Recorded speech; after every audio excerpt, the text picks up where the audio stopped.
providing resources and comfort to caregivers. This is Caregiver Crossing. Oh, you start. Hey, everybody. This is Caregiver Crossing. Yes, it is. If you are a first-time listener, we want to let you know that we are a show brought to you by Joy's House, presented in partnership with our friends at Cardon and Associates. And we are here every week to talk about all things caregiving. And hi, I'm your host, Tina McIntosh. Hi, Tina Bina. Hi. Terry Stacy here. And our lovely producer. I'm Noah. And we have a special guest today. I know. Pretty girl. You want me to introduce her? Please. So in the room, about 22 years ago, I had my first child, and she's here today, and she's 22, and her name's Maya. Hi, Maya. Hi. Glad to have you here. Happy to be here. Not because she's an expert in caregiving, other than I want her to realize that one day her role will be to care for me. Yeah. Very true. Yeah, so you got to get really close to that mic, and right now I'd just like you to say, yes, Mom, I will take care of you one day. Yes, Mom, Webster will take care of you one day. Oh, I believe that Noah can fix that mistake. Yeah, I'm going to edit your name in. Webster is her brother. So, Noah, you just got back from a vacation. I did. I recently got to go to New York City. I went once when I was a kid, but this was my first time going as an adult, and it absolutely incredible. Could you live there? I probably could. I think I probably could live there. It was one of the most fun times I've ever had in my life. We got to go to a Yankees game. We saw some shows. Went to Central Park. Ooh, what shows did you see? I saw this show called Oh Mary. It's really big right now, and it is hilarious. How much do you Probably pay for a ticket in New York City now to see a show? I don't even think I want to say it. No, on the air. you can say it. I paid a lot of tickets for NASCAR races, It so was go ahead. Let me hear you. probably upward. I mean, we got pretty high seats, and they were still upwards like of $100. Oh, okay. That's not terrible. Too bad. Less Not than too I bad, thought you but were they going to like, say. I want to say second row to last. So Yeah. we could see the show, but we were. But you could touch the ceiling. Yes. Yeah, that's okay. Yeah. It's okay. There's something intimate about that. Exactly. Yeah. There really is. There really is. Listen, that's not bad. I mean, you got to see a Broadway show, and there's nothing like that, no It matter really what is. you see, Yeah. I think. It doesn't matter what show. I mean, it's going to be amazing. Did you see something else? Not another show, but we saw a Yankees game. We went to the Met, and my girlfriend absolutely loved that. They have a new exhibit right now called Sleeping Beauties, and it's just a bunch of like dresses and garments from overtime that nobody can really wear anymore. They're absolutely beautiful. Still, big time celebrities, movie stars, you mean? Yeah. Something Yeah. Marilyn Monroe may have worn. Yes, probably worn once or twice. Never Did you again. say? Marilyn Monroe. Oh, okay. I bet there's something. Who in did there you from think I her. said? Marilyn Manson? I didn't know who you said, and I was like, I don't know that person, but I was trying you to know play Marilyn it off. Monroe? I do know who she is. Norma Thank Jean. heavens. I That's know it. who she You is. know. Yeah. Bombshell. Blonde I just bombshell. got back from a big vacation, and it was a memorial vacation. So I think many of you know my biological father passed away last year, and my brother and sister and I, when he passed, my brother said, I really want the three of us to take a sibling vacation in memory of Dad. So we very intentionally planned it, and we ended up at Jackson, Wyoming. Have you been? No. Terry. But how did you end up there? What was in Jackson, Wyoming? What did you want? What said, let's go to Jackson, Wyoming? So we, with great intention, and I think this is important for listeners too, like with great intention, we planned the trip. We wanted there to be components of nature. Animals were special to our dad. We wanted alone time and time together. We wanted to have good food and drink. We wanted all the things. We also knew we wanted to release some of his ashes. He got around just fine when he was alive. So we figured, why not sprinkle him all over the United States? And so I have a good story for you. You ready for some story time? I'm ready. So we took in a little, like a double Ziploc bag, and we took the cremation certificate because my sister carried it on the plane, his remains on the plane, his ashes. And we were floating down a river with a guide, and I won't say what river just so nobody can arrest me. We were floating down a river with a guide, this adorable young man that we just fell in love with. And he was rowing behind me. It ended up just being my brother and sister and me in the boat. So it was perfect, right? And eagles everywhere. Like, you guys, we saw every single eagle in the state of Wyoming on that trip. And so we were in our place. My sister was very good and said, can we take a couple minutes just to be? So we got quiet. And we're going down the river, and an eagle, a juvenile eagle, comes flying right toward us and then veers off and goes up in a tree. So I lean up to my sister and said, get Dad out. like, get dad out. And she goes, okay. So she reaches in her bag, gets out the little baggie, opens it up. She takes some of his ashes and very gently drops her hand in the water as we go by, and the ashes kind of, float off. And then she gives it to me, and I take some and I sprinkle them in, and we're like, see you, bud. And then my brother, being a total dude, takes the bag and like dumps half of it over the side of the boat. So I say to the young man driving, we'll call him Billy. Okay. I said, Billy, divert your eyes. And we know this is illegal. This is important to us. And we don't want to get you in any trouble. And he said, oh, okay, whatever, happens on the river stays on the river. And then a few minutes later, we start talking about dad and his ashes and how that was important to us. And Terry, he said, oh my. And we turn around and look at him, and I can see the stress just rinsing off of his body. And he said, you guys, those were your dad's ashes? I thought you were doing cocaine. But think about it. I was like, Oh Billy, my divert your gosh. eyes. Please, This is probably illegal. We don't want to get you in any trouble. So we gave poor And young there was Billy a baggie, and there was. He was probably scared for his life. Well, That is very funny. I think And That is very Heart funny, and I'm attack. sure your dad loved this story. My Well, dad would have been loved over the that. moon. I mean, like, it would have been It the was best perfect. for him. Oh, So, I think that's so beautiful. What a beautiful, beautiful thing. yeah. So, that was something, not the cocaine story. It was not cocaine again. Right. But just the laughter Taking afterwards. the I'm sure you all just, laughter. which was needed to be included in that moment. so Maya, where would you take my ashes? If I were cremated, where would you take me? Would definitely find a willow tree somewhere. Yes. Maybe I'll finally take you to Maine. Oh, that's a good idea. Because she's always wanted to go to Maine and never got to go to Maine. My dad won't take her there. And then you'll be And there so forever. you would be there in a place wow. That is a great You could just answer. say it's such a Oh, terrific Jeff, I hope you're answer. listening to the show right now. Because you'd like to go to fantastic. Maine while you're still alive. I would. Do you want to go to Maine, Terry? Not really. I'll join you. If we can get some food. I'm in. I like seafood. I like food. Everybody good. wants to go to Maine. It's kind of funny you say that because that is a thing right now. Is Maine. Everybody wants to go see Maine. I had a lobster Why? roll for the first time last night. And it was It was amazing. 1 I out can't of 10. imagine. It was like a 8.2, and I can't imagine how good it would be in Maine. right. Yeah. Well, Did you have that locally? I had that in well, you can't say Fishers. where. You can't say where. I did have it locally. Yeah, it was local. It was local. It Probably was- local lobster too. I mean, everything about that sandwich was It local. said it was from Maine. By said it was a Maine, Maine meaning the lobster? White River.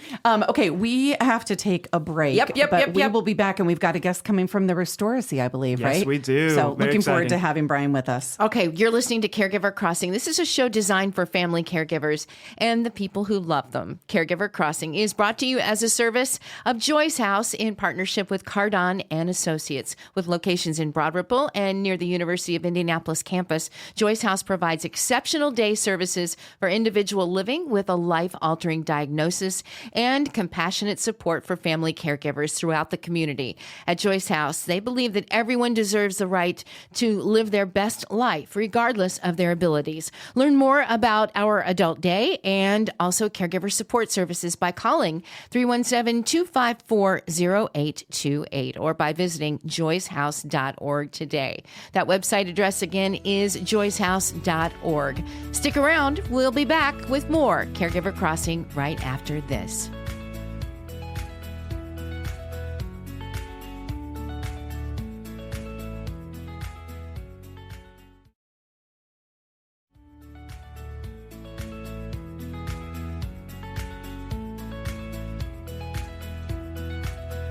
We're back on Caregiver Crossing. I'm Tina McIntosh, joined by my co-host and the beauty queen that she is, Terry Stacy. Thank you. And also, of course, we have our producer, Noah, in studio as well. And so we are honored to have with us today the executive director of the Restoracy of Whitestown. And we love them, the concept, everything they're doing. They have a deep commitment in creating a home-like environment for senior residents. And so under Brian Lindsay's leadership, you'll meet him here in just a second. It's not just a care facility. You know, some can fall flat, right? But this is a really warm and welcoming community where people feel truly at home. So thanks for coming in studio and being with us. It's great to be here. I'm in the presence of royalty with the Queen here. So The queen is here.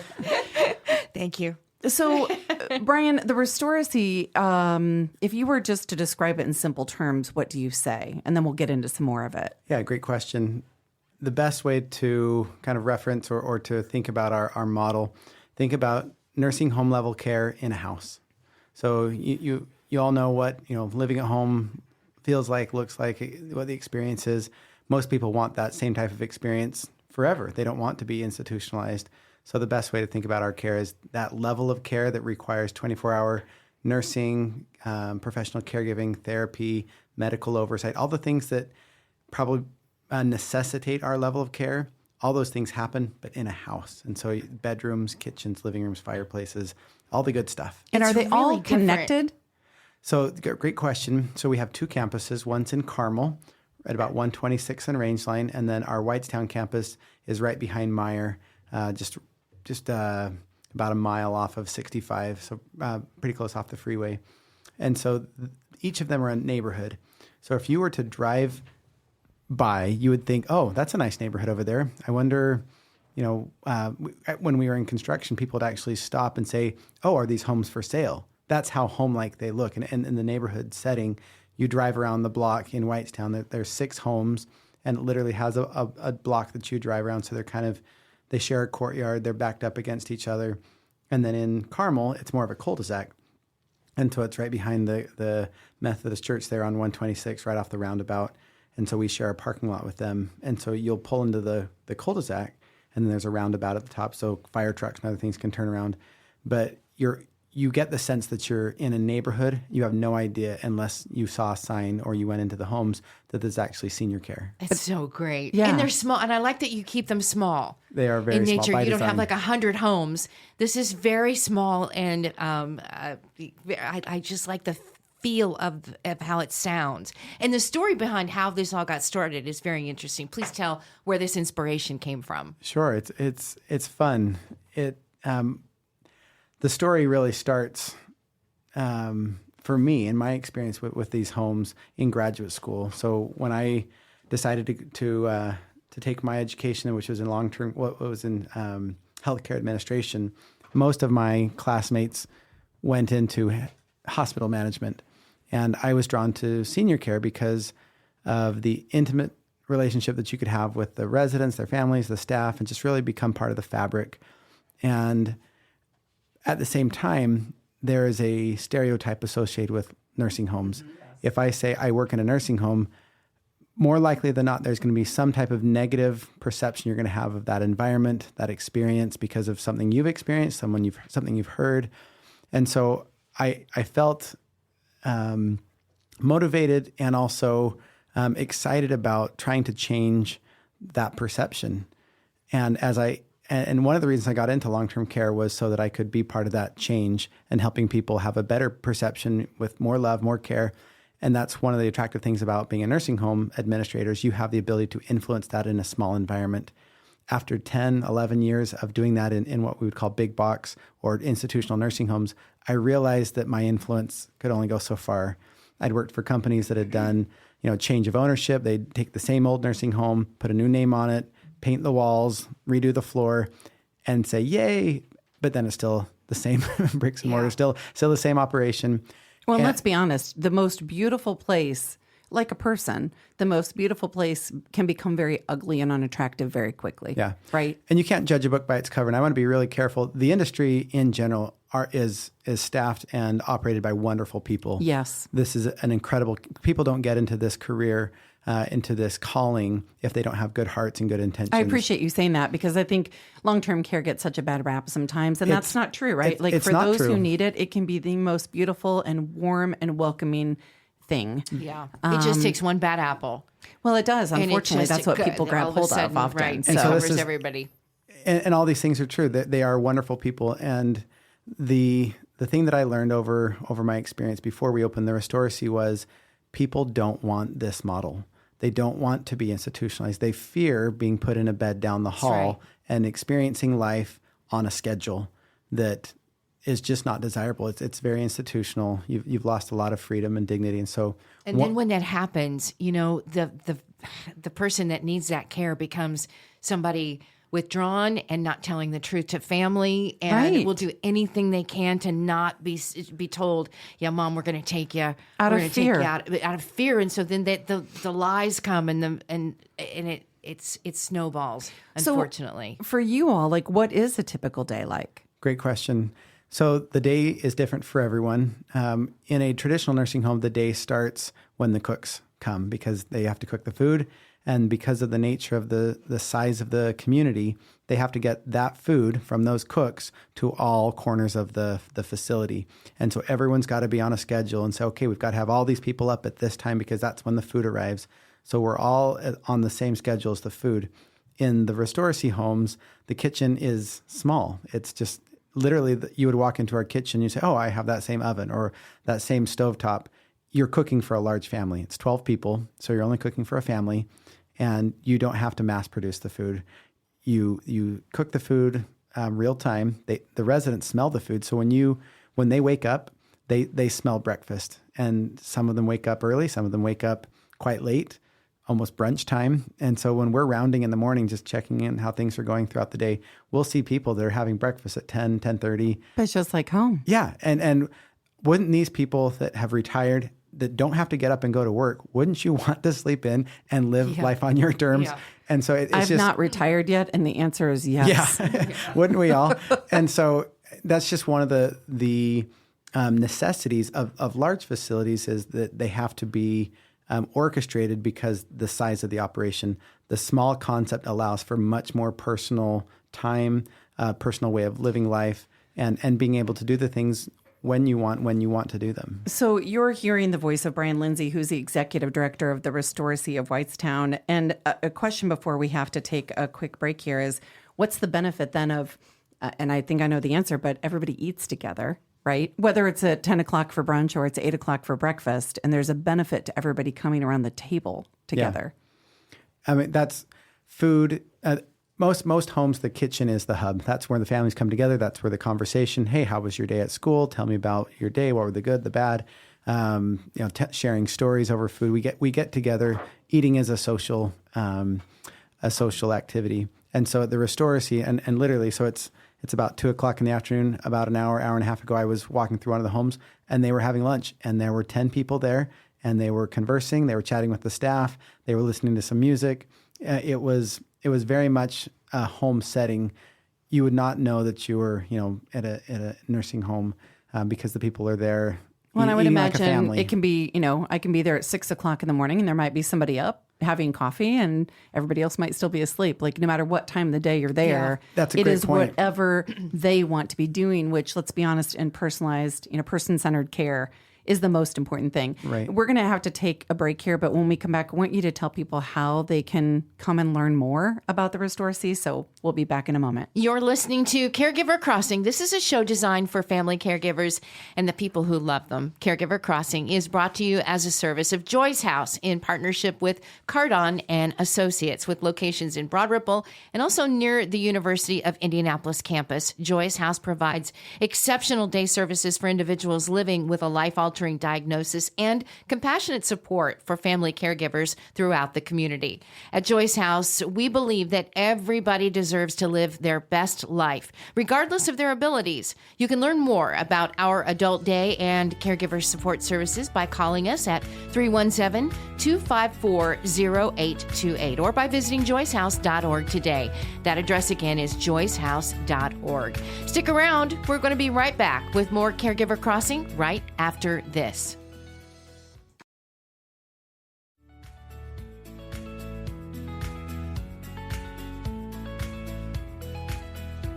Hey, we're back. Caregiver Crossing. I'm Terry Stacy in studio with Tina McIntosh. I'm kidding. I'm Tina. That's no, Terry. don't confuse them. You're Oh. confusing. Now I don't even know. You don't Hi. even know who you are. But I know who Brian Lindsay is, and he's in studio with us. He's the executive director of the Restoracy of Whitestown.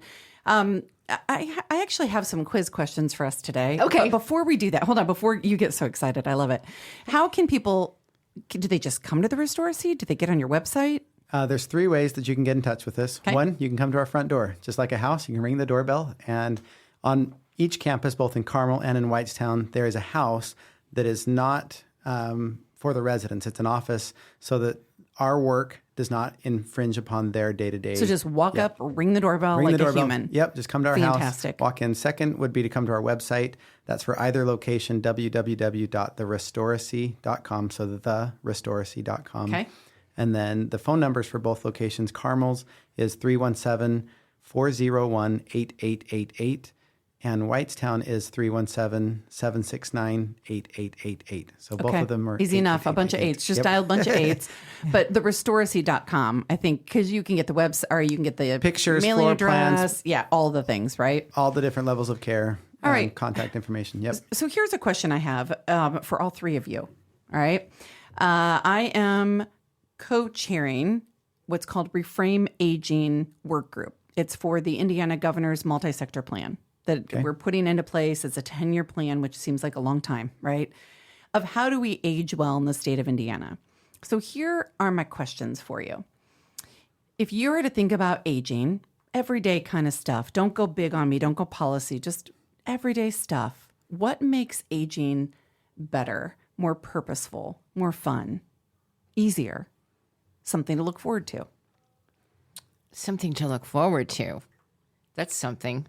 Well, because truly part of it is we dread it, right? And, We dread it. We do dread it. I can tell you I'm a more confident person now than I was 10, 20, Me too. 30 years ago. So that's not something to dread. But No. what are the things that make it easier? And I can give you an example if that would help Please. the conversation. What if, let's just say by magic, restaurants said, I am open from 5 to 7. The lights are going to be up a little bit higher so you can see everything. And the noise is going to be down a little bit lower so you can hear. Because I can tell you at the age of 52, I sometimes have a hard time. I notice I lean in to the right a little bit, which tells me I don't hear as well with my left ear, right? I lean in and say it again. And something's happening. And I'm that person when I go to a restaurant that I'm like, oh my Lord, like boots and cats and boots and cats. Why is it so bumpy and loud in here? I wish we could have subtitles in real life. That would help me. I'm going to write that down. That's brilliant. That really would be helpful. It would be wouldn't it? helpful. Yeah. But I think the thing is, at least from where I come with my radio background, I know that businesses and companies don't care about seniors. And because they want to, everybody's always still looking for that younger generation that will be here to stay for a while. So I'm not sure that, and I wish I hope I'm wrong. But Well, I I hope think you are too, 'cause companies who has more money? I mean, agree. But you'll even look at radio advertisers. They're still wanting that 25 to 54. That's why oldies radio stations have gone away. That the marketing group, those young faces that are taking over marketing groups, when they move in, and it's always been this way. It's as long as I've been in radio for 40 years. The advertisers still want a 25 to 54-year-old audience that's listening to them. And I believe that's because the companies they represent also want those young people. Yeah. And again, I could be totally wrong. That's interesting. But I think, I wish that I wish I was wrong, and I may be very, very wrong. But unless you're very specific, I'm thinking about restaurants, and would they be willing to do that? But that translates in my mind into from a governor's multi-sector plan, getting people across the sectors to understand your older population, meaning second half of life, That's right. has the money. Right? And we're living longer. Right. So you probably want to target us too. Yeah, if you're a car dealership or something, it's okay to go after that older. They've got the money. And they've got they have the ability to, and they're lasting. Humans are lasting longer on Earth. Good point. Okay. Right. What else? What else you got? Well, I was just wondering, we talk a lot about how aging adults experience a lot of loneliness. So I'd love to see some more community aspect. I mean, much like the Restoracy, they emphasize community so much. I think it would be amazing to have like a mentorship program where some older adults could teach some of the younger people, and that would give them some of that form of community too. They could just share their life stories as well. Cross-generational experiences. Yeah. I think one of the things that we've seen, as you look at the spectrum, age is just a number, right? I mean, these are people that have really experienced life, know what life's all about, and can share their experiences. They're the most interesting. It's incredible. The demographics. We are just blown away with the stories and just some of the people. We had a resident that stayed with us in our Carmel community. He was the developer of Big Red chewing gum. Like I've chewed 1,000 pieces of that, and we're taking care of the guy that invented it. I mean, just really cool stuff like I that. want to talk to him. Yeah, I know. That is cool. And a few other flavors as well. But one of the other things that I think is important for listeners Juicy fruit. Sorry. I'm sorry. Double mint, back there. It was a bubble yum or something like that. Go on. But, Fruit stripes. so we've got Wasn't that called a fruit spectrum of different needs. And so, when I say age is a number, so what people, when you say seniors or people that are advancing in years, what they may be looking for fresh out of retirement is probably more travel, fun, more of a social experience. And then as the body revolts on our fun, rains on our parade, and just some of the natural life processes start where, we're losing our hearing, our eyesight, our ambulation, all the different things we need to do to enjoy life to its fullest. And maybe you need professional care. There is a spectrum. So, home health, independent living, assisted living, skilled nursing. And so when you think about that spectrum, one of the things that I've said for many years, it is a great time in our history to age because there are so many more options out there. It's not just, you're at this convalescent center, you're at the nursing home, and that's where you have to go. It's, well, what do you like to do? What do you value? You want to be out and tour and get on the bus and go to events and things like that. There's this beautiful, cruise ship style assisted living or independent living that does those things. Or I grew up on a country farm and I just want simple life. I want small. I don't want to be around a lot of people. I want to have a small, intimate environment. And so, I've kind of shown a perspective or a spectrum of what people may want and what they value. And so the nice thing for seniors is there's something for everyone. You can find it. For everyone. And so if you're looking for the Restoracy, we want to encourage you to go to therestoracy.com. You can hear it in his voice. He cares. Yes, right? he does. Great leader. We all great. care. What you're doing it's is a great great. industry. Yeah, it is a wonderful industry. And I'm really glad you're part of it. I'm glad you're here on Caregiver Crossing. And thank you for your time. We hope you'll come back and visit again. Great. It's been wonderful. If you would like to answer the question about what would help make aging in Indiana and Illinois, I don't get to represent Illinois, but we know we have listeners there. More fun, more purposeful, more exciting. Email me at tina@joycehouse.org. No thought is too small. So again, tina@joycehouse.org. All right, we'll be back in just a moment. Until then, you are listening to Caregiver Crossing, a show designed for family caregivers and the people who love them. Caregiver Crossing is brought to you by Joyce House in partnership with our friends at Cardon and Associates, and they have 20 communities owned, operated, or managed in the Midwest and more than 40 years of senior living experience. Cardon and Associates provides residents with the best senior living options and personalized service. Visit cardon.us for more information and to find a community near you. For now, just stay put. We'll be back here in just a moment, almost closing out the hour here with more Caregiver Crossing right after the break. Welcome back to Caregiver Crossing. Thank you again, Brian.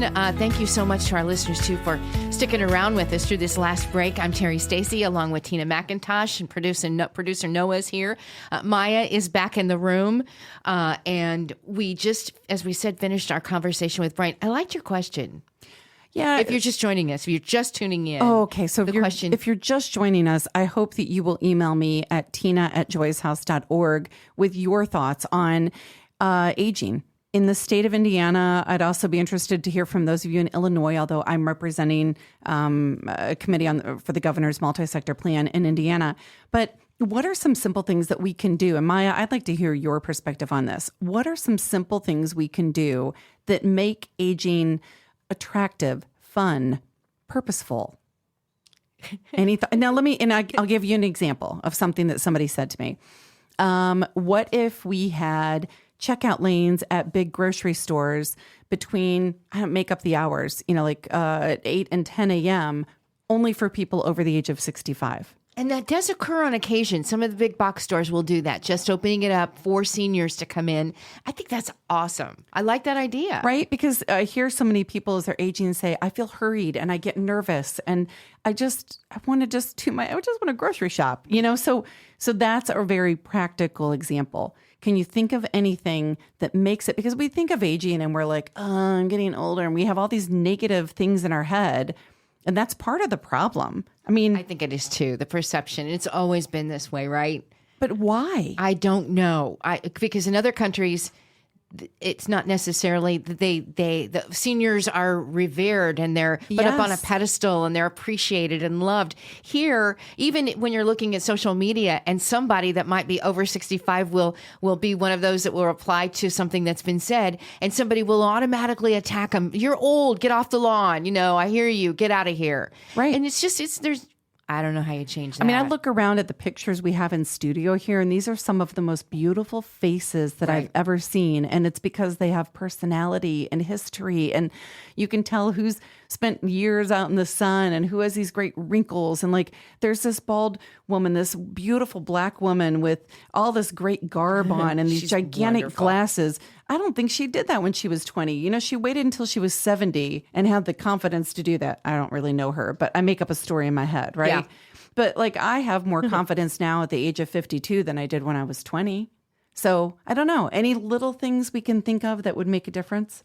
Maya, what scares you about getting older? About what scares you? What you wish was a different, so that you would not be as nervous about getting older? I mean, you got a long way to go. My mindset on aging myself has changed a lot, and you talk about the negative mindset that surrounded it, but I've redirected that to being like, we don't age because of time, we age because of the things that we've put onto our bodies. Like, we go out in the sun and we enjoy the things that we do, and our joints get weak because we run and we play with little kids and all the kind of things. So I think the first step in embracing aging is to like realize that it's because we've been experiencing things. We've lived life. Yeah.